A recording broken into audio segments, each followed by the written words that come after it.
afternoon. I am Professor A, and today I shall mostly be wearing my big rock bandana. Joining me, quite vocally at the moment, is Professor Dogger, and also on the other side of the world we have Professor J. Hello. What are things on the other side of the world, Professor J? It's actually a little bit windy today. Windy, woo woo. But we are good. Today's chord, we are going to talk about a D9 in a very standard jazz voicing like that. Think about substituting a D9 when you want to play a D7 and you haven't got time to get there. You throw in a D9, it makes pretty much the same sound as it's got the seventh note, the flat seventh in there. And it's easier to play, and it gives your stuff a jazzy feel. So think about D9s. I don't know how to play a D9. I do know how to play a D7. That's about the extent of my knowledge. Yeah. All jazz chords, you just stick your fingers somewhere and it kind of sounds right. To be fair, I probably do know how to play all these chords. I just don't know what they're called. But that's beside the point. Yeah. So anyway, today we are concluding our deep dive into the lyrics of The Cult. We've found lots of things to say about these lyrics because they're very, very profound and full of meaning, I've found. So I'm going to repeat this. I think I've said it, but I'm going to say it again just to refresh us. So let's go for a description of the band. Well, of Ian Astbury, the singer and major lyricist of The Cult. Pseudo-mystic, Native American obsessed, America aficionado, but originally from Bradford. These are all ways Ian Astbury has been described. The Cult frontman has heard them all and worse over the years, but these days he's not too fussed with the labels attached to him by others. Once those tags were held like bricks, but whatever. And I think we're going to see a lot of this sort of Americana and the Native American stuff in the lyrics today. Yes. And it was in my research for this, I read a very extensive interview with him, I think from the early 2000s, about when he first became a musician. So he was kind of traveling around the UK. He was kind of homeless, and at one point he was homeless. He wanted to get up to Manchester because there was this group that he liked, and he was kind of following around. He was sort of stuck at a bus station, and a woman gave him £5, which was enough to feed him and get him up to Bradford. And he found this group, and he wasn't really playing music or anything at that time. Started hanging around with the group, and they always had a spare room. So he ended up staying in the spare room, and then they asked him to join the band because of his look.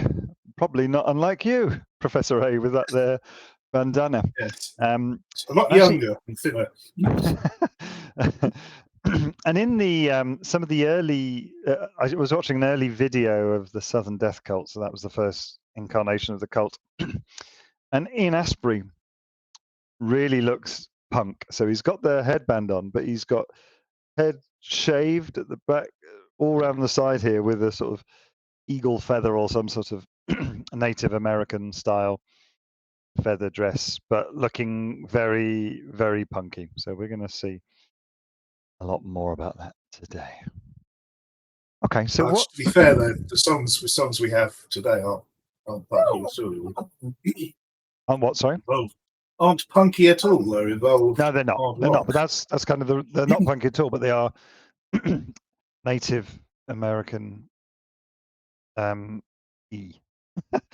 Because even though they were a punk band to start off with, he had this sort of Native American Americana influence even when he was playing punk. That was all right. So we have now moved on from the Electric album, and we have landed squarely in probably their most commercially successful album, Sonic Temple, from 1989. And the first song we have chosen is Sun King. Should we dive into some lyrics? Yes, let's. Okay. Right. This is where it all ends. And the kind of dream you've never seen. Well, yeah. It's kind of the preamble. Okay. First one. Hot damn, ooh, mercy, ma'am. What the hell are you doing to me? Ah, strutting around with your head held high. What you trying to prove, girl? Black head, missy, big brown eyes. On my knees, mama, please. I'm a regal man. I'll do what I can to take you off to the promised land. Well, this is this is really a Astbury tour de force with his well yeahs and hot damn ooh. Yes. Yeah. Oh, damn, ooh, mercy, ma'am. It's got to be the best line ever, hasn't it? Honey, baby. There's a lot of that going on in this song. I particularly like the fact that it's the opening song of the album, and he starts with the line, "This is where it all ends." Yeah, I never thought of that. What is album ever? See you next album. So, I don't understand why he sings "This is where it all ends." I have no idea what he's getting at there. Maybe it's a reference, the kind of dream you've never seen. I didn't know if it had some vague reference to the Doors, who he then obviously went on to sing with. That's on the end. He did. That's right. The kind of dream you've never seen. Yeah, that sounds consistent, although it's not really consistent with this song. Seems like he stuck a verse from something else at the start of this song. Yeah. Yeah, I mean, it wouldn't surprise me. Well, let's go for the chorus. It won't take very long. I'm a Sun King baby. Let me take you by the hand. Sun King, honey, we can rule across the land.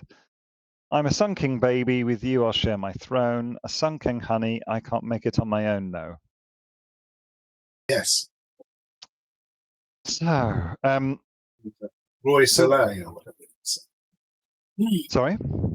The Roy Soleil, or whatever they would call Louis XIV. So we're diving into what we think of by the Sun King. So what do we think of as the Sun King, Professor A? It's obviously a reference to Louis XIV. Yes, Louis XIV. Who was known as the Sun King. Mm-hmm. Apparently. I understand what you were saying now. When you said Roy, it's wow. That's what confused me. I'm not French, am I? What do you accept? I mean... Okay. Just because you're all multilingual these days doesn't mean the rest of us are. Some of us are still stupid, right? Okay, so this is Louis XIV, Louis Dieudonné, who reigned from 1638 to 1715, also known as Louis the Great, Louis le Grand, or the Sun King. He was a king of France from 1643 until his death in 1715. Now, what's significant about those dates? Long time. Considering he was born in 38. So he was king from a young age. Yes. King from the age of 5. Also, his verified reign of 72 years and 110 days is the longest of any sovereign. Is it longer than Queen Elizabeth now? According to Wikipedia, it is. So it must be true. When was she? She was over 70 years, wasn't she? So it must be close. Well, we could ask our little gremlins to work in the background. Yeah. That's the dogger. I understand you have plenty to say, but don't shout. Wait your turn. Yeah. Anyway, are you aware why he was called the Sun King? No. Lamb, yes, but go ahead. He was obviously he'd already been king for 10 years by this time, which I hadn't noted down before. But he was dubbed the Sun King when he was 15, and he appeared. He danced in a 13-hour ballet at court, playing the role of the sun in Ballet de la Nuit. Ballet. Okay. Whatever you want to say. And after that, he chose the sun as his symbol.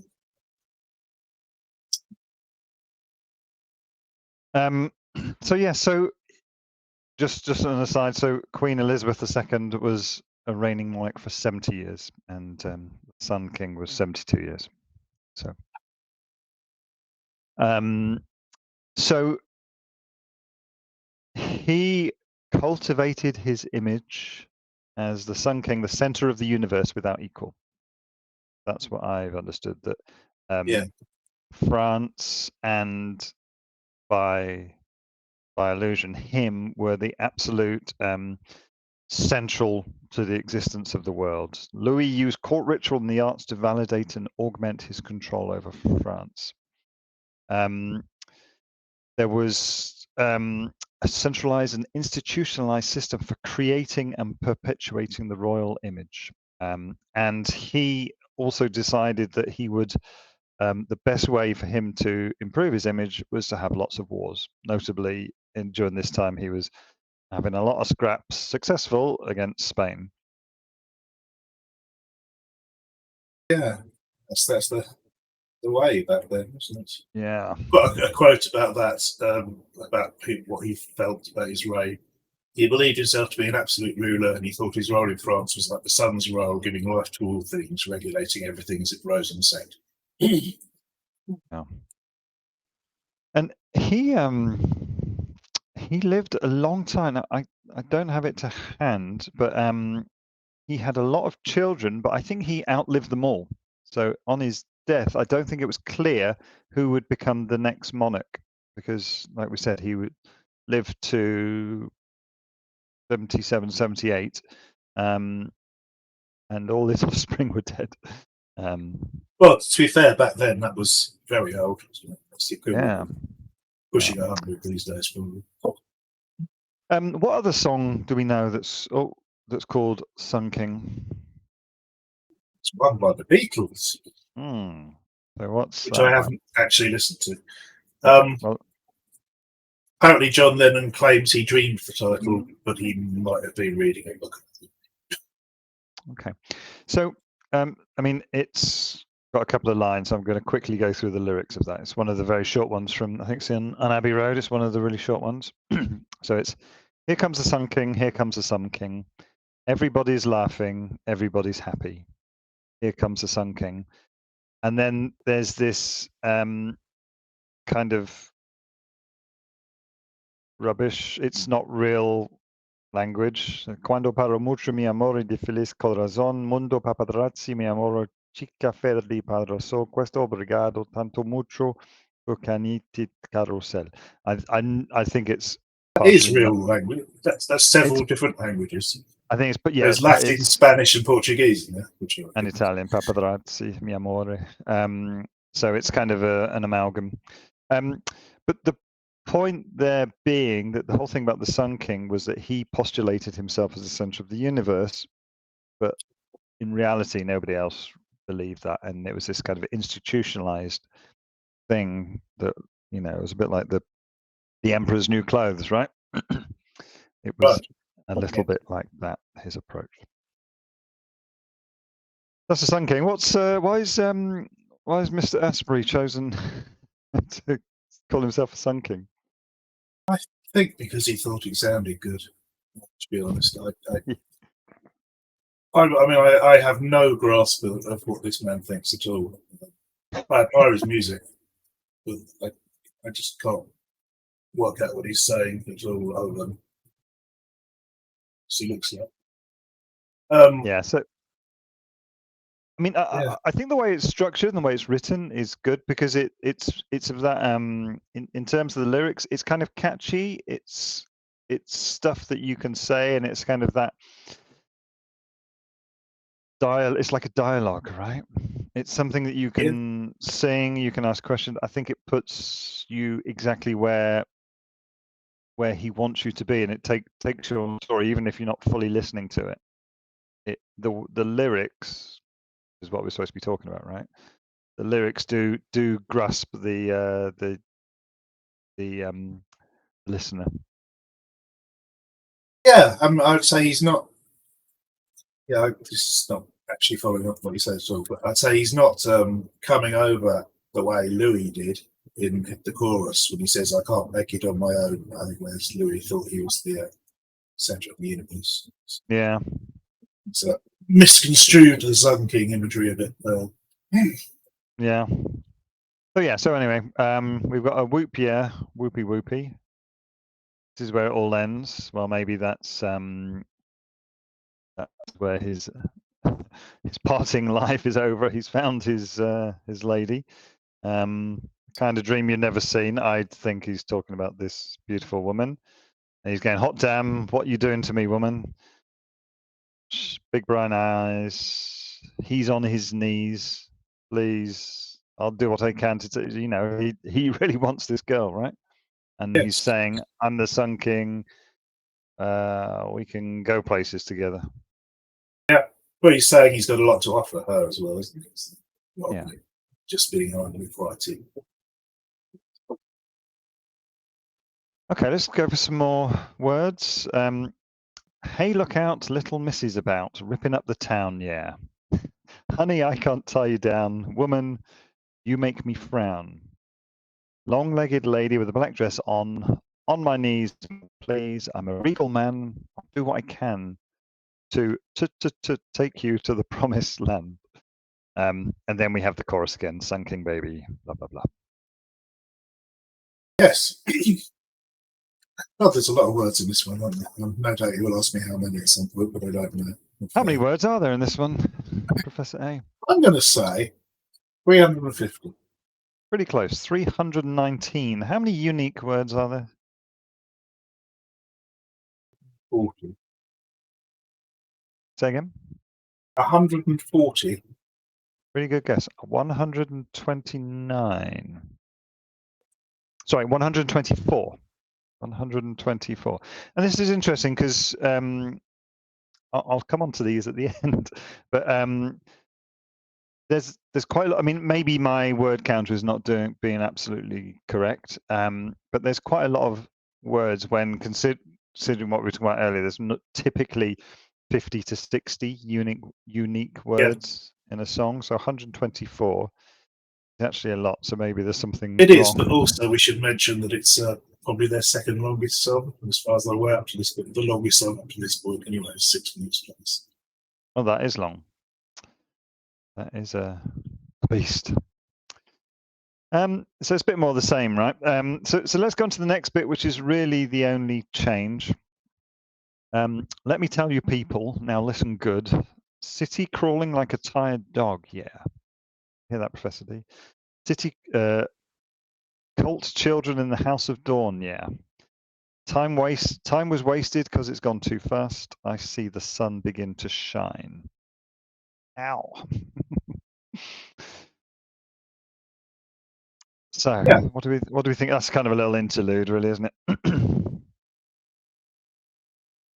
Yeah, it doesn't make much sense. It doesn't really seem to fit much with the rest of the song either. Yeah. Let me tell you, people sort of motif is something that was used quite a lot in 70s classic rock with lots of bands. Queen had a couple that said, now listen, all you people. Right.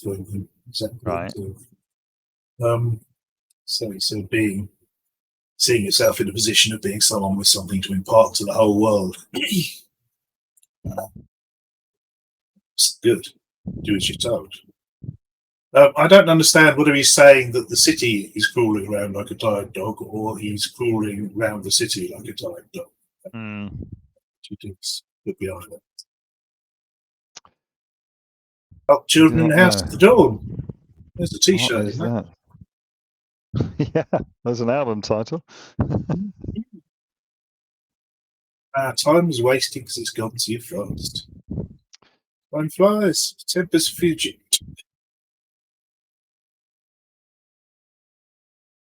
Tempest Fugit, indeed. House of Dawn, does that mean anything to you? Again, it makes me think of Led Zeppelin. I can't think why. Well, there's Housemaid of Dawn, 1968 novel. It won the Pulitzer Prize for Fiction, 1969. Is widely credited as leading the way for breakthrough of Native American literature into the mainstream. You wrote that, right? So yeah, so you thought we weren't going to get any Native Americans in here, but we have. Yeah. Who wrote that book for our listeners and for me? N. Scott Mummaday. Yeah, right. It was conceived as a series of poems and then replanned the stories, finally shaped into a novel. It is largely based on Momaday's first-hand knowledge of life at Jemez Pueblo. Don't know what that is.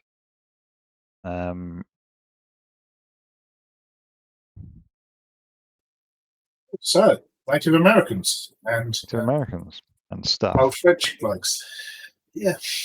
Yeah, I mean, there's not much to say here, really. It's woo-wah. Yeah, I want you, girl. You're amazing. I want to be your man. I'm a king. It sounds cool because it's. Yeah, I think this is it's one of my favourites of their songs, largely because of the music, not the lyrics. It really starts off slow and builds really well. Yeah, it really does. You say it was the first song on the album. It's a really good album opener. It is, yeah. Jamie Stewart, who, as we mentioned, I used to work with, said to me that when he was playing this one live, every time it opened up, as it gashing his finger, opening baseline. Really? Dedication. Wearing gloves, I'd have suggested. Should have got one of these bad boys. It's his left hand, because one of the bass notes is slid up and down. Ah, right, okay. Well, he could have used flat wound strings. That would. Yes. You send him to me. I'll learn him. Okay, I'd say let's move on from that one and then go for one of the quintessential songs from the album. This was one of the singles, and you said that this was your favorite cult album, Professor A. I think. Well, I said it's the one I first heard when first heard, right? I wouldn't say it's my. I actually really quite like Sarah. Yeah, me too. I wouldn't say I have a favourite album, really. I like certain songs and all of them are up there. I mean, I would say this one, particularly this song, is kind of the height of the cult because they had the money, they were able to make proper videos, they were trying to break the American market. So this was kind of the height of their pomp, and as we will come on to the next song, it all goes tong after that. So the next song we've chosen is Edie, Ciao Baby, again from Sonic Temple. I think this was a dual release. Was it? What was the B-side for this? Well, this was the B-side to the Sun Kings solo on 12-inch. And then it was released as a single on its own. Or I don't know which one came first as singles, to be honest. Because there was also Fire Woman, Sweet Soul Sister, maybe another one. I in my head I had it that that it was like a double A side or something. Definitely, when I was doing my research yesterday, I came across a picture of a 12-inch with Sun King and Edie. Makes sense. Okay. I mean, let's just dive straight into some lyrics, and we'll come back to it. Always said you were a youth Quaker, Edie, a stormy little world shaker, Warhol's darling queen, Edie, an angel with a broken wing. So we got some names in there. Who are we talking about here? Well, we're talking about Edie Sedgwick and Andy Warhol. Okay. So what do we know about Edie Sedgwick? Was American heiress, socialite, actress, and fashion model. She was one of the original It Girls. Mm-hmm. She was dubbed in the 60s by Vogue. And yeah, so she was born in 1943. She lived until 1971. She was an actress and fashion model. Was one of Andy Warhol's superstars. She became known as the Girl of the Year in 1965 after starring in several of Warhol's short films in the 1960s. She was dubbed an It Girl, and Vogue magazine also named her a youth Quaker. Hence the first line, always said you were a youth Quaker, Edie. Yes, Youth Quake being a 60s fashion, musical and cultural movement. The term coined by Vogue's editor-in-chief Diana Vreeland in 1965. Yeah. Apparently London was the centre of the movement. I don't know whether Edie was there. As far as I know, she's always associated with New York. Well, I see it differently. The youth quake involved music and pop culture, and it changed the landscape of the fashion industry. Characterized by looking to youth for a source of information, taking dominance away from the English and Parisian couture houses. So yeah, I mean, it could still be English, but it was like moving away from the high fashion.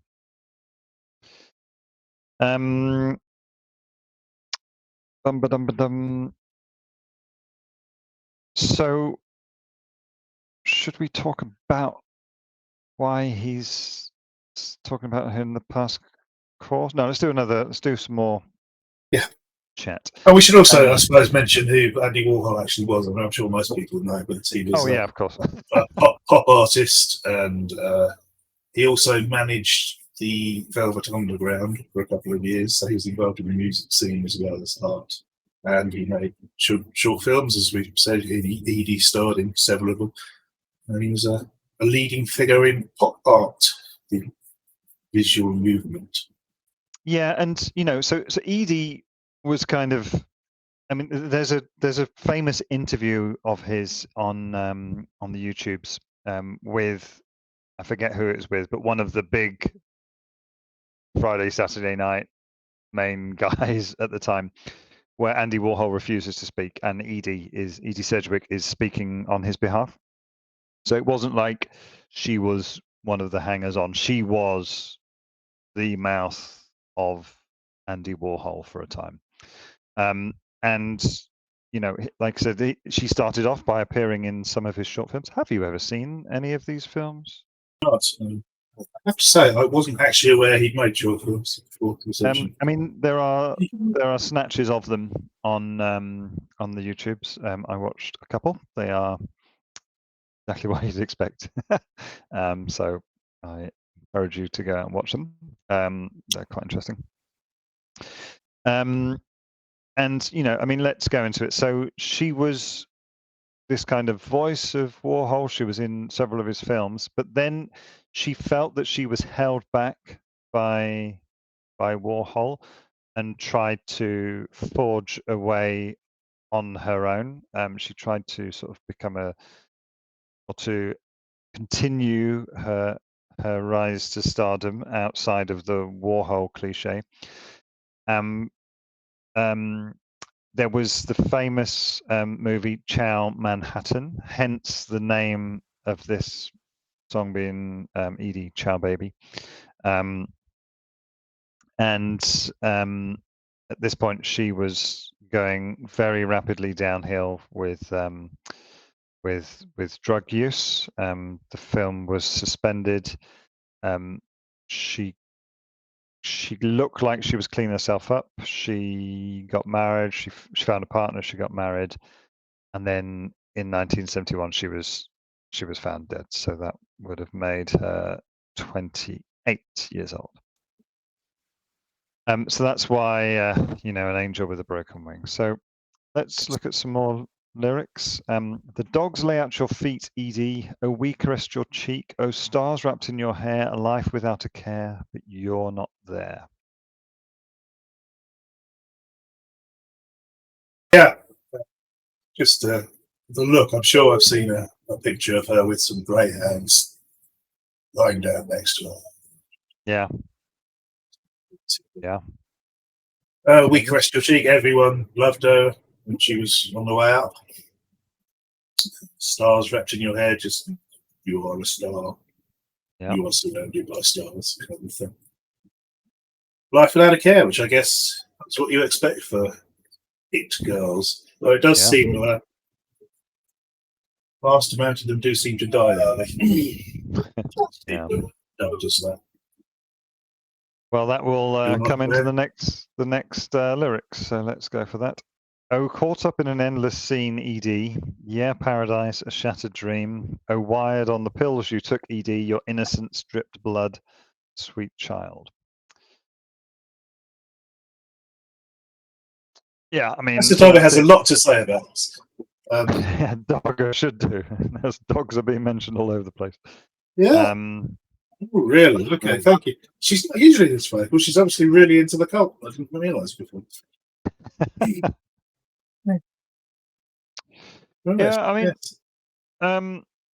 I mean, we can go into this a little bit more. So,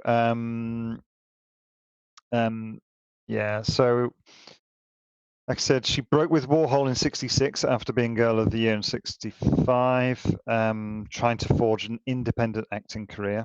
Her mental health deteriorated from drug abuse, and she struggled to complete the autobiographical film Ciao Manhattan.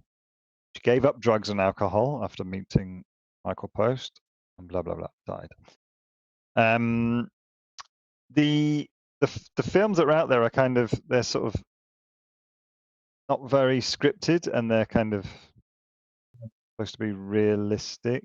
And it's all part of Andy Warhol's famous thing. In the future, everyone will be famous for 15 minutes, and it's very simple black and white filming of these people going about their days. So they talking about her. She was born. Where is it? She was the seventh of 8 children. From, these names are great: Alice Delano de Forest and France Minturn Sedgwick.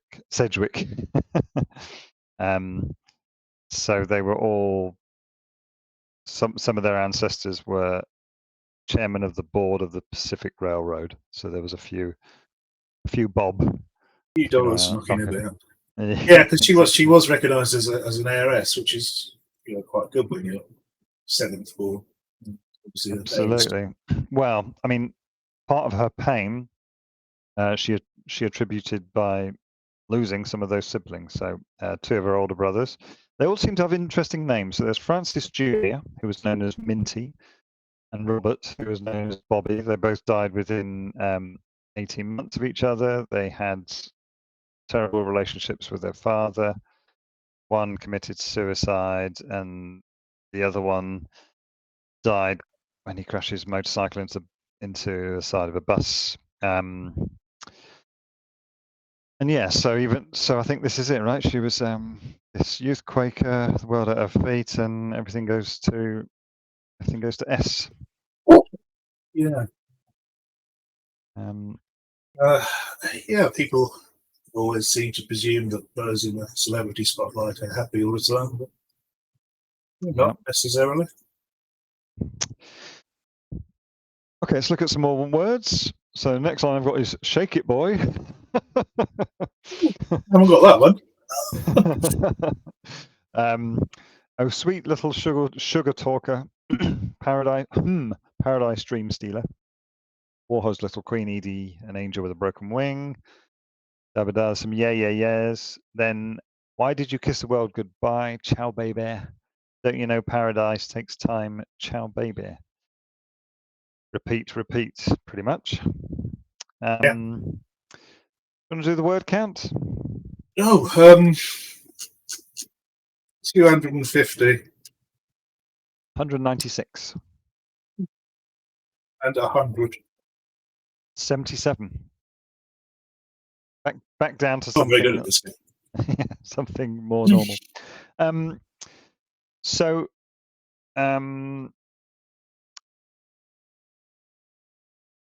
you know that Edie appeared in the 1991 film The Doors from Oliver Stone? I've seen that. That's the one with Val Kilmer, isn't it? That's right. So Jennifer Rubin played Edie Sedgwick in that film. And again, we're kind of linking back on a 2-inch screen of an airplane. I think I saw it. So okay. It's very hard to take in much of it. Yeah. So and again, it sort of ties into Ian Astbury's got a lot of very Doorsy in the way that things were done, and as Professor A has recently mentioned, he did end up singing for the, whatever they were called, the incarnation of the Doors in the noughties, when after Jim Morrison passed on and the original band played together. Sedgwick has inspired a number of songs. Do you know any of those, Professor A? This one. This one. No, Yeah. Any of the other ones? no, I don't know any of the others. So. Okay. I'm going to ruck them out. Bob Dylan's Just Like a Woman. Oh, I did Leopard know skin that. pill. Leopard skin pillbox hat. Fourth time around. From 1996 album. And Yeah, she was briefly involved with Bob Dylan. I believe. They had a thing. And apparently, so was the song "Like a Rolling Stone." Of course, the song "Femme Fatale" from the Velvet Underground, as you've already mentioned. She appears on the cover of Drama Rama's 1985 debut album Cinema Verite. The 1986 Primal Scream song "Velocity Girl" about Sedgwick. Dream Academy had a B-side called "Girl in a Million." Edie Brickell and the New Bohemians album "Shooting Rubber Bands" is titled "Little Miss S." It's about Sedgwick. There's an Edie Sedgwick, a gothic rock song by the band James Ray and the Performance. Look at that. Yeah. James Ray was one of the guys in the Sisterhood who did Gift. Going back to the Sisters of Mercy. Okay, there's rapper G-Eazy's 2014 song "Downtown Love." Beach House 2018 album 7, including the penultimate track "Girl of the Year." Dreadbolt, from its 1992 debut album. Lady Gaga's "Applause" and "Marry the Night." Pretty Reckless's song "Factory Girl." Alice's 2010 album "Un enfant du siècle" was about her, and there are other ones, but I won't go through them all. But she's Snoop Dogg done one. Not according to the list that I have. Oh, we brought him up in every other band we've done so far, so I intend to keep that going. Keep us. Yeah, I mean, this is a great song. I remember seeing this one live, and because this starts with that very well-known introduction on the acoustic guitar, and I remember the acoustic guitar. Remember Billy Duffy sort of slinging his electric guitar around his back and then playing the acoustic guitar on a stand, and then it goes. But the intro riff on acoustic guitar is fantastic. For me, it's. I can play that. Whoa. Go on, one then. of the few things I can play. Well, I could play back then. If I can now. Yeah. I just wanted to go back to one little lyric. I mean, it's reaching a bit, but the Paradise Dream Stealer, is this him trying to cram in Native Americans again with dream catchers and things? Oh, definitely. Yeah. What's a sugar talker? I mean, talk sweet, I guess. I guess so. It's nice things.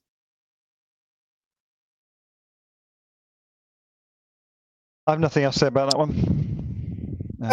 Well, I've got a couple of things. I don't know if there's ever been any mystery about her death, but from the account of it I've read, it sounds to me that it could be a bit strange. So the quote, well, I can't remember where I got this from, sorry. On the night of November 15th, 1971, Edie went to a fashion show at the Santa Barbara Museum and was filmed for the last time in her life. After the fashion show, she went to a party and was asked to leave after her presence caused another guest to rave at her for being a heroin addict. Edie, who had been drinking, called her husband to come retrieve her from the soiree.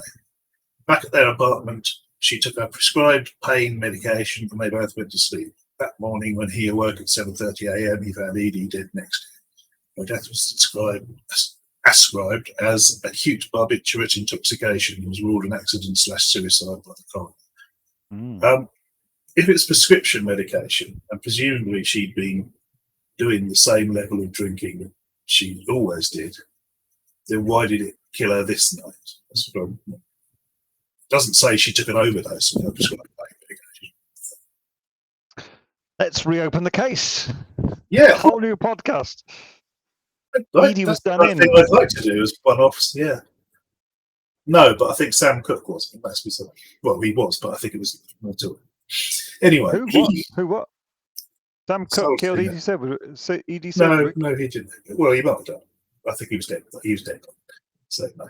I'd like to do at some point a couple of podcasts on celebrity deaths. Anyway, she's buried in the tiny Oak Hill Cemetery in Ballard, California, if anyone wishes to go and pay their respects. And the other thing I have to say, it was a quote from the man himself, Ian Astbury. Oh, This is when he became interested in her when they were recording their Electric album in New York. And he said, it was kind of like I was really interested in Warhol's scene, Velvet Underground, and really interested in Edie Sedgwick. Just was compelled to write something about it. Then Billy Duffy added, just being in New York, you can get wrapped up in it. It's a very special place. That's just basically what the song's about. It's not really about her particularly. It's her used as an example. Well, I think, to be honest with you, with all the references to how she actually died, then it is specifically. I get what he means. yeah, and the video, it's just those sort of long, open New York shots, isn't it? With that little 4-piece string quartet playing in the middle of New York. I wonder how they managed to they must have done that really early in the morning to be able to get it done when there's no traffic. Probably still needed special permission to lock a bit off as well. Yeah. So that's what people like Rick Rubin are for. Yeah. Having industry clout in America. Yeah, so I think this is a great song. It's a brilliant song. Really, really good. Really great riff. Like you say, it's relatively easy to play, but it sounds great. Can't ask for much more than that, can you? That's the whole thing we were going back to last week about Billy Duffy wanting the record for writing the most top 20 singles with easy chords. Well, I think the Beatles probably got that. A minor C, A minor C, G, and then D. It sounds weird because it starts off in this kind of A minor, so C tonality, then it throws in a D, which makes it feel slightly different. Yeah, it's well written. All right, next one. So we are leaving behind the Sonic Temple album, and we are embracing the 1991 album Ceremony. Oh my God. What? Do we want to talk a little bit about that? Oh, go ahead. So, well, okay, let's go for it. Ceremony represented a period of great turmoil within the band. Longtime bassist Jamie Stewart had departed prior to recording, and the working relationship between Ian Astbury and guitarist Billy Duffy was at an all-time low. The pair reportedly rarely agreed to appear at the studio together, opting to record their parts separately at different times. Now, who are we talking about who did that recently? Would be the original incarnation of the Sisters of Mercy. Indeed.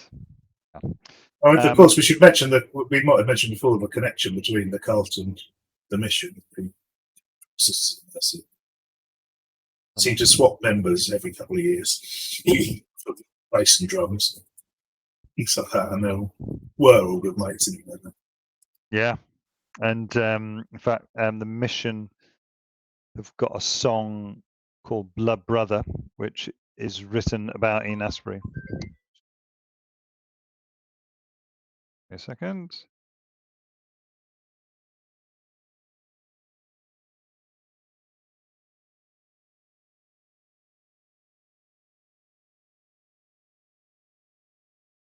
Excuse me. Yeah, so let's so we are doing so this was an interesting album because I think I at the time I felt I was the only person who liked it. I certainly did. It was eagerly anticipated, and can I just throw you a curveball, Professor A? How many songs are there on this album? Sorry? 11. Correct. Now then, considering your experience with the cult, how long do you think the average length of the song is? Well, I know it's got the song White on it, which I think is 7:59, is their longest song. And I don't think there's any really short ones, so it's probably about 4 minutes 40 seconds. It's you're moving in the right direction. So yes, cult songs are typically pretty short. Standard rocky songs, right? They typically have 7 or 8 rocky songs. So what, 3:30, 3:45 on an album. A couple of longer ones, 5 minutes maybe. So this has 11 songs, and the average length of the song is 5 minutes 44, according to my calculations. So this song is 6 minutes 27 long. Again, this is the album opener, and it starts with this native American music. So that sort of explains why it is quite long, because there is maybe a minute of sort of introductory music at the beginning. Yes. I'm going to just dive in with some lyrics. It's a ceremony. Yeah, yeah, yeah, yeah, yeah, yeah. It's a ceremony. Yeah, yeah. Ceremony. That's first one. It's a ceremony. Okay, so first verse. Oil and blood ceremony. Hold an eagle feather to my heart chair, on my heart. Time for magic, drifting in, a push in molten fire music in. Yeah, fire music in. Oh, oh, we are gathered here now in a sacred place. Yeah, yeah.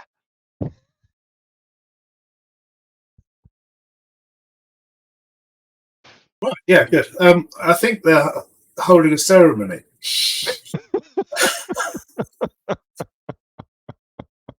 during which there is some hot music about the fire, and there's oil and blood being sprayed around, and the blood might come from this eagle that he ripped the feather out of. I don't. It probably think eagles were sort of revered, weren't they? Rather than hunted. So oil and blood ceremony. What does that refer to? Well, I don't know, because I don't think this is obviously about Native Americans again, and I don't think they were really into blood sacrifices, were they? I mean, obviously No, the Mayans and Aztecs were so further south. So it's nothing to do with that. So I mean, so oil, right? So anointing. So anointing is the ritual act of pouring aromatic oil over a person's head or entire body. By extension, the term is also applied to related acts of sprinkling, dousing, smearing a person or object with any perfumed oil, milk, butter, or other fat. Their use is to introduce a divine influence or presence, and it's recorded from the earliest times. It was used as a form of medicine to rid persons and things of dangerous spirits and demons which were believed to cause disease. Now, I just want to pause a second here. If you look up anointing, and every religion you can think of, paganism, you were talking about the sort of South American religions, Native Americans that we're talking about here, Buddhism, Hinduism, Christianity, Catholics. Everyone has some anointing. I don't really see how rubbing your head with lard would make you closer to God. But it's just me, I guess. Wow. Yeah, it's just you. Well, they're going to listen to the cult music as well, so that's next time you listen to the cult, just rub some olive oil on your earlobe or something. Yes, that'll help. What do you know about the eagle feather? I think eagles were revered by the Native Americans for their hunting ability and all-round puissance. But also, they had feather headdresses, which you're not allowed to wear in your video because you'll be accused of cultural appropriation. Del Rey was. So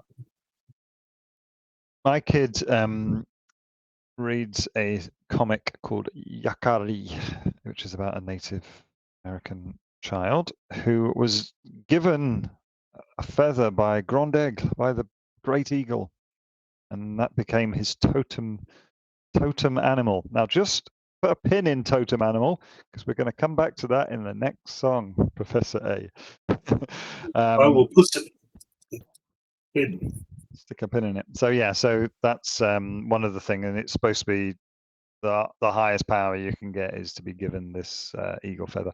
The symbol of the eagle feather is related to strength, wisdom, and spiritual enlightenment. It represents freedom, justice, and the ability to soar above the problems of life. Eagle feathers are often used by Native Americans in ceremonies and rituals because they are believed to bring good luck and fortune to those who possess them. Just as an aside, are you aware that in a town 6 miles from me there is a genuine totem pole? I was not aware of that. Which Oh, why? I can't give away where I live. I might get No, hacked or something. why is there a thing? Right, it's a genuine one from your genuine Native Americans. It was given as a gift in early 1900s, I think, to Right. some guy who went out there and did something good for some Native Americans or something, and then they gave him a totem pole to carry back with him, which is not quite sure how he managed that, presumably by boat. Yeah, and it's just sitting there next to the canal. Right. It's quite cool. Quite big. Yeah, I can imagine that. What do you do? Sit on it and canoe it back? Possibly. Okay, so yeah, so that. Yes, go ahead. Just saying, the line "We are gathered here now in a sacred place" brings to mind to me opening line from Waterboy's song "Don't Bang the Drum," which is now "Here we are in a special place. What can you do here? Here we are now in this fabulous place. What are you going to do?" And it's the same thing about sacred. The Waterboys also had a lot of right. Big is because, of course, Native Americans, their religions didn't have sort of static only places like churches or mosques or whatever, did they? Of course. Yeah, that's true. So, They would find a sacred place. Yeah. I mean, he refers to a lot of different things in some of the other tracks on this album. So, for example, Heart of Soul mentions Down and Out in London, Los Angeles, and Paris too, referring to George Orwell's Down and Out in Paris and London. Have you have you read that book? Very good. I've read other George Orwell. It's pretty amazing what this guy's doing. You should read a bit of that. And also the song I think you mentioned was White. Yes. That includes an excerpt from Loris Lipton's 1959 book, The Holy Barbarians. What is that? Why is that relevant to Ian Astbury?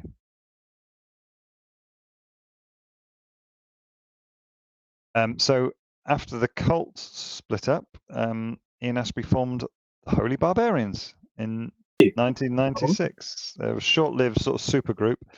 I listened to their one album. It's not bad. It's pretty good. I'd recommend you putting it on your YouTubes. Who else is in the band then?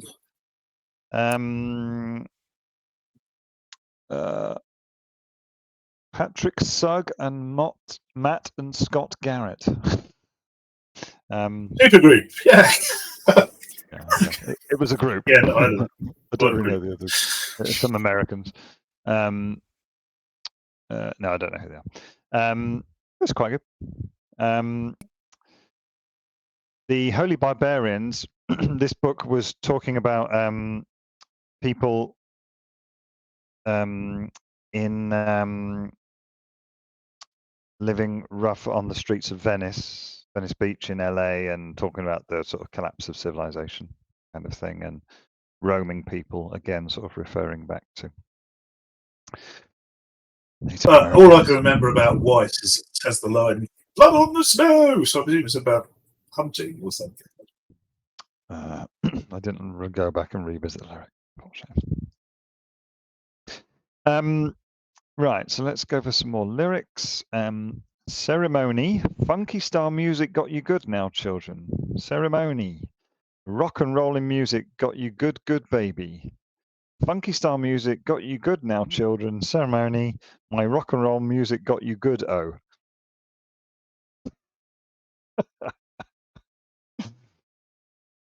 I mean, it's beautiful, classic Astbury, I would say.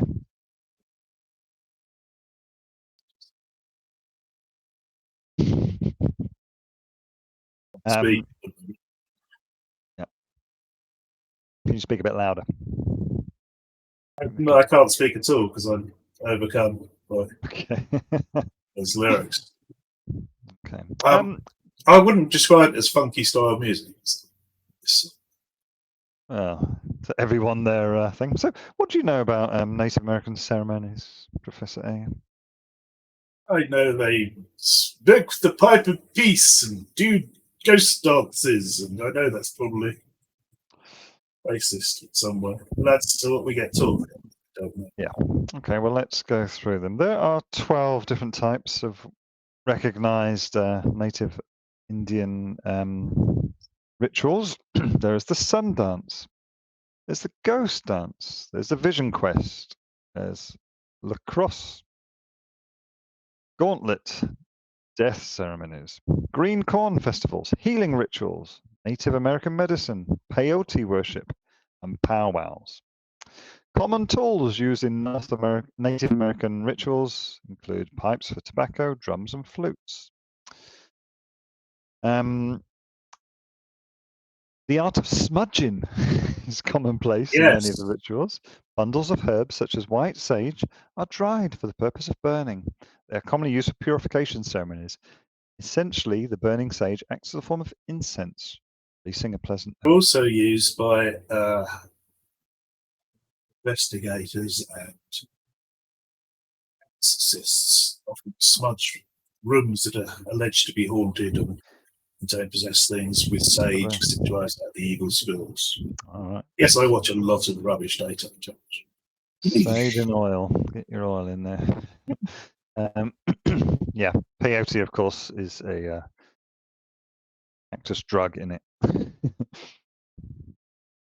Yeah, it's meant to be quite wacky, I believe.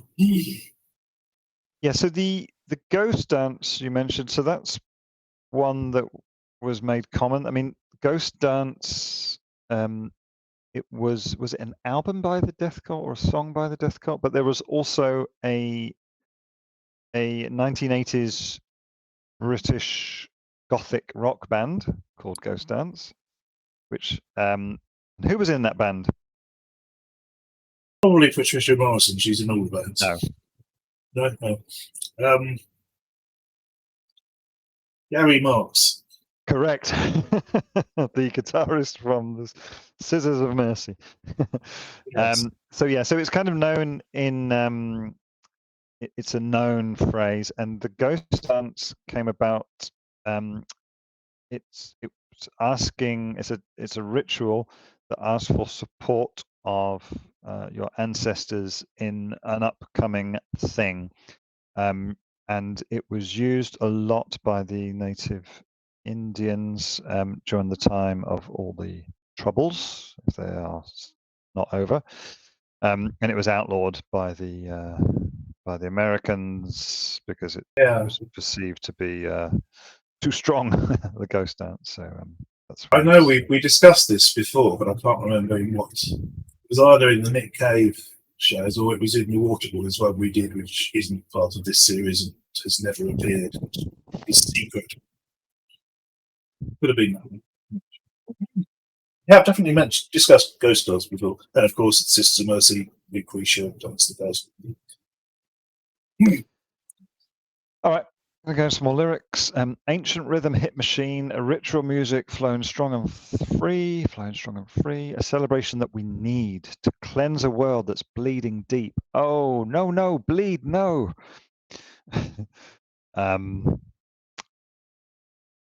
And then there's a lot of repetition. There's a baby. It's a ritual time. We need to gather together to embrace what we've forgotten so we can live. Yeah. And that's it. There's a lot of yeah ceremony. Good. Now yeah. Yeah, that is some top babying at the end there. He's done well. He does. We'll be pleased with that. 13 babies in a row.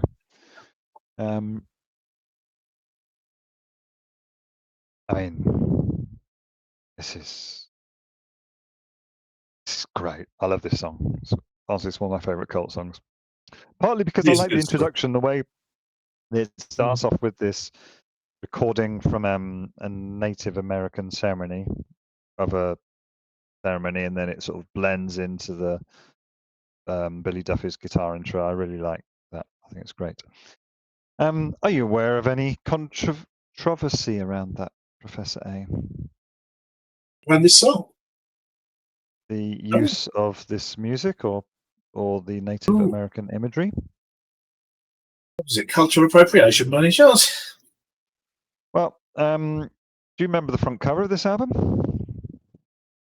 It's a picture of an American Indian, Native American. Yes. Isn't The band was sued for $61 million by the parents of said boy. They pay that much? I don't have any information as to what the I'd be surprised if they had £61 million to pay for that. This has just inspired me. I think I know who my next artist will be for season 2. Someone else with a song called Ghost Stars. Okay. I mean, I think that's everything I've got on this one. A bit of Native Americaning. Yeah, I mean, they seem to think that their music is the power that will fix the world. Well, like I mentioned, I was desperately trying to find this quotation, which I will have somewhere in my parents' attic or loft, where Ian Astbury said, "The music we're writing now is eternal. People are going to be listening to this in 2,000 years' time." Yeah, I mean, they're saying that their ritual music is basically what's going to cleanse a world that's bleeding deep. So, yeah. Good work, lads. Better get on with it, I think, because it still seems to be bleeding quite deep. All right. So the last song we've chosen is from the album. Oh, sorry, I didn't do the word count. How many words are there? Oh, sorry. Again, I haven't pasted repetitions into my notes, so let's go 350. Good guess. 305. How many unique? 10. Sorry? Too high. 78. Very close. 85. Right. We'll be reviewing these figures at the end. Right. Final song. Final song by the Cult. And completely out of idiocy, I've chosen Bangkok Rain. Let's just dive in. Black night, baby, past the midnight hour, yeah. All around me, all around me, all around me. Butterfly women singing. Stop. Yes, it's a black night. He's talking to his baby. It's past midnight, and all around him, butterfly women are singing. I tried to search to see if I could find if there was a specific thing that was a butterfly woman, but I couldn't. What do you think it means? I wonder if he was talking about ladyboys. Probably not that. He's probably in a brothel in Bangkok, I should think. I mean, I think it's talking about people who flit around from person to person, you know, that sort of erratic way that butterflies fly. It could also mean that very colourful women are around him, you know, somebody dressed in bright colours. That's kind of where I think it means. But just out of interest, I did do some research on what butterfly women represent. Butterflies are a symbol of transformation, romance, renewal, playfulness, spirituality, individuality, responsibility, gracefulness, celebration, and expansion. The ability of a butterfly to fly suggests you spread out and embrace changes. I mean, that pretty much covers everything, right? Yeah, it's basically a woman. Yeah. Is it an urban myth that butterfly was a spoonerism from flutter by? Could be. While I was researching this, I came across a YouTube video which gives the correct definition of the word. and then I forgot to watch it. It's on one of my tabs here, so Okay. I can't tell you Yeah. about that. But they So- could well be. I'd have thought it would be.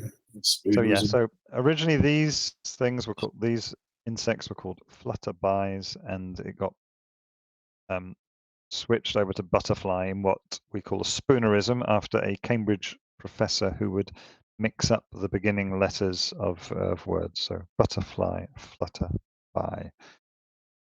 Back to the previous song. What happens when you have the butterfly as your spirit or totem animal, Professor A? You're probably going to be quite disappointed you didn't get a bear or a wolf or an eagle. To be fair. It probably means you have great capacity for chaos. If a butterfly is your totem animal, it applies that you're adaptable to different environments. You can manage easily with meager resources, preventing unnecessary wastage. You take everything lightly, observing any situation from a whole new perspective. In fact, you ease the tension in people around you. Like the bright colours displayed by a butterfly, your personality reflects vibrancy and liveliness. This makes you a good communicator as well. A staunch learner, you derive lessons from every phase of your life. You are a maker of your own destiny. Your inner strength does not allow others to victimize you and take advantages. Since you believe in yourself more than anyone, controversies do not upset you. That's great. Yep. Alternatively, a butterfly woman, they can belong to a new generation of women of all ages who are leading from the sacred feminine, doing what they love as a service to the world and creating butterfly waves that evolve humanity and heal this planet. If you are becoming butterfly woman, your soul says, I seek to free my true colors and unclip my wings to express my unique gifts in the world. I want to make a big difference in the world to help humanity awaken its brightest potential. I love to feel the goddess dance within me. I seek to embody my purpose and share my gifts. I'm a spiritual, creative woman. I want to create a sacred feminine wave of soulful transformation that helps humanity evolve into its brightest potential and helps heal our planet. And I want to do this through the expression of my unique gifts. I am committed to this and place all my resources towards this transformation from caterpillar self to butterfly woman, including my time, attention, energy, and money. No excuses. I will transform my purpose into a service to the world. Or it's a brothel woman. You choose. Oh, yeah. The only thing I could think of apart from that was the butterfly flapping its wings in the Amazon, and we get a storm over here or whatever. The chaos theory, butterfly effect. I'm sure it's nothing to do with that. And also, who do we know? Who we're just talking about? Who has a song about a butterfly? Beatles. Mission, Butterfly on a Wheel. Of course they do. Yeah, it's not very nice. Never mind. Love can break her wings like a butterfly on a wheel. Yeah. Where'd you put a butterfly on a wheel? Sorry. I have no idea. We should add that one to our list. Okay, anyway, let's crack on with some more lyrics. No time for trouble, a time of joy. I'm far from home, don't care no more. Falling down, the Bangkok rain keeps falling down. Bangkok rain keeps on falling down. Bangkok rain keeps on falling down. I love that sound. Oh, he's in Bangkok and it's raining. Yeah, he's far from home, wherever his home might be at this point. Have you been to Bangkok? I have not been to Asia at all, unfortunately. I'd love to go at some point. My favourite. Did you go on your epic? Yeah, I've been there quite a few times with work as well. So Bangkok is the capital of Thailand. So I can't help but do that. Have you seen The Hangover 2? No, I haven't. Well, it's set in Bangkok, and yeah, it's from that. Anyway, capital of Thailand. It's a population of 10 million people plus 14 million people in the surrounding Bangkok metropolitan region. So it's big in it. Does it rain a lot? It does.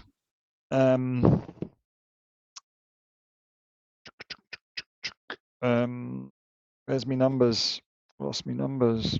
I mean, it's hot. It's south, so it's pretty much solid 30 all year round.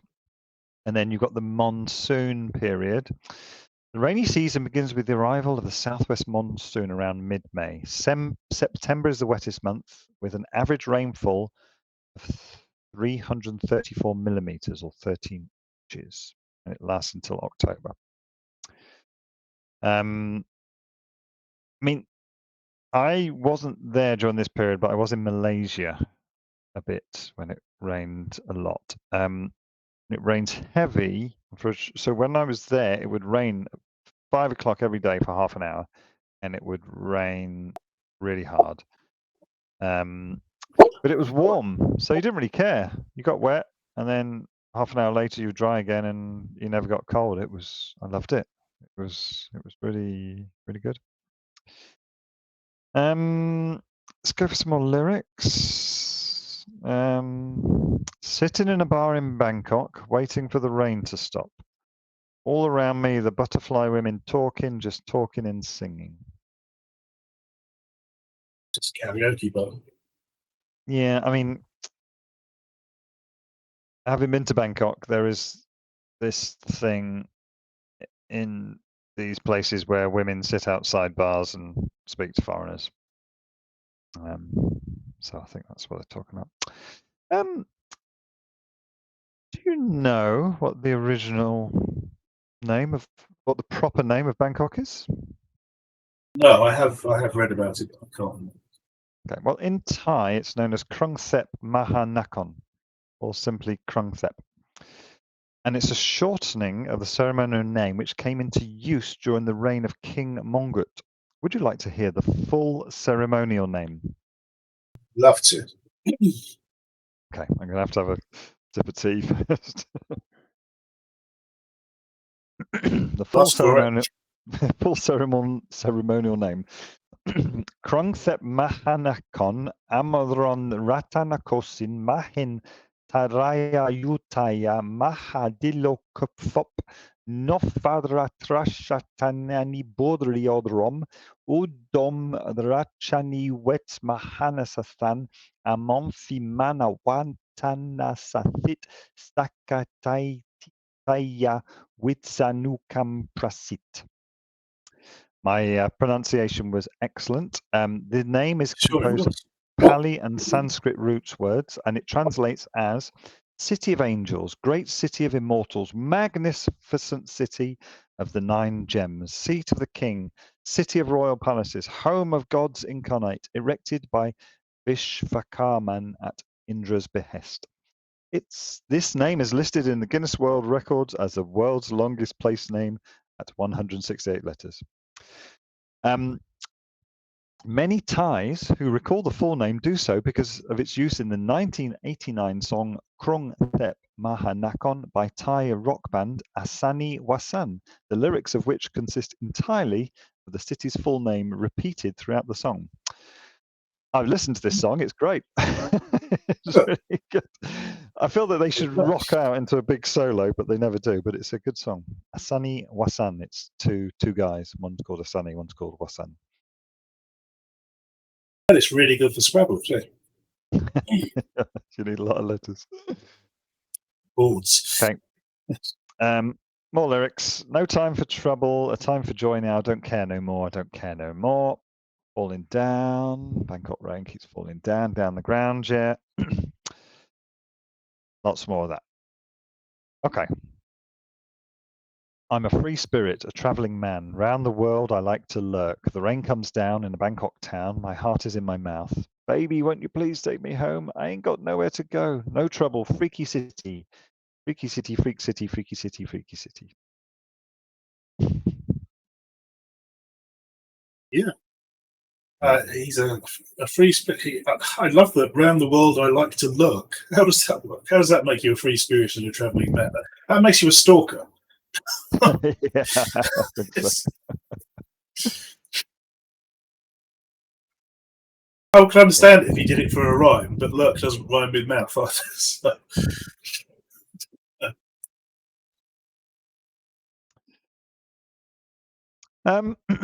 That's it. He's in a bar, speaking to some women. It's raining, so it's September, October. I love Bangkok. Yeah, freak city. Um, doing this has really made me want to go back to Bangkok. Did no one get offended by calling it a freaky city? A night in Bangkok, baby. Makes a hard man humble. Did we do the word count for this one? We didn't finish the lyrics. Oh, I've finished them. What have you got? After the freaky city bit, we've got damn, damn, damn, damn, damn, damn, damn, damn, damn, damn, damn, staying alive now, baby, baby, staying alive, woo. Well, thank you for that. That's made a big difference. It has. Well, it's added 1, 2, 3, 4, 5, 6, 7, 11 dams to the word title, so it's got to be at least 300. Well, I've got 229. You can add your 20 additional dams and 77 unique words with a 5 Right minute on the money. 47 duration. Meant to be 77 uses. That's good. Would you like? I'm going to review the average word count for all of the cult songs that I've happened to note it down for. So average word count is 216. Unique word count is 66. Which is longer than expected. And interestingly enough, maybe not, it increases as we've gone through the songs. So the earlier songs are really short. I remember Judith was like 24 words or something. And it's really increased as we've gone through, as has the length of the songs. So it's sort of. Well, I think that happens to a lot of bands. They get well, they want to have something to say as they get older. It's why we're probably up to about 2000 or so. Hasn't really changed the nature of what he's been saying. Is it more times? Yeah. So it's.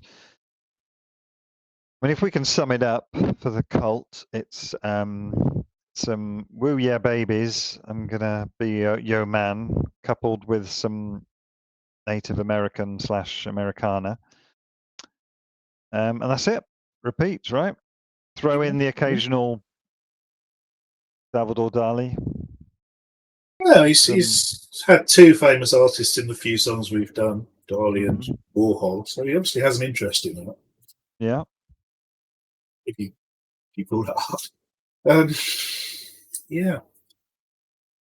Yeah, I mean they're a great rock band and they don't try to be much else, which is probably quite good, really.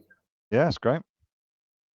Great. I think they're brilliant. There's I was listening to like I said, this album that he was in after the group, which I've already forgotten what it was called, the Holy Barbarians. Holy Barbarians.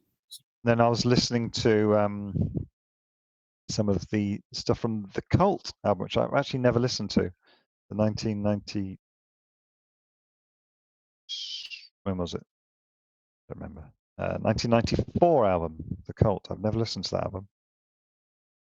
Coming Down. That's a cracking, sort of heavily fuzzy bass song. And of course, when they're in ceremony, Jamie's gone. Matt Sorum, who was the drummer for the Electric album, has joined Guns N' Roses by this point. So it was a lot of session musicians, and they were splitting up as well. They split up for a couple of years, didn't they? 5 or 6 years. Great stuff. I mean, cracking band. Go listen to them. Anything else to say on them, Professor Rory? Yeah, I just realised I missed out. I have a quote from Ian Astbury about Sunken, which I missed earlier. Tell me. He said, here we go. The title was inspired by Louis XIV. I mean, they were a pretty decadent lot. They used to crap on the floor in Versailles, I think. He'd get a little man to clean it up. The song's just basically a very masculine statement, very much a he-dog song, because I am a man. If the C word I used is too rude, please feel free to beep it out.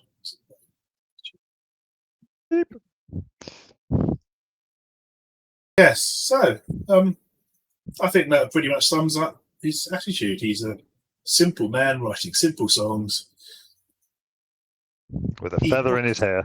With a feather in his yeah, great band. So, what has happened here is that we have come to the end of the regular season of season 2. We still have one more episode in season 2, which will be our 4th video review, which is your choice, Chris Jack. Have you made that choice yet? I have not made that choice yet. Okay, so we can't tell you what we'll be doing for the last episode of the season, but it will be available shortly.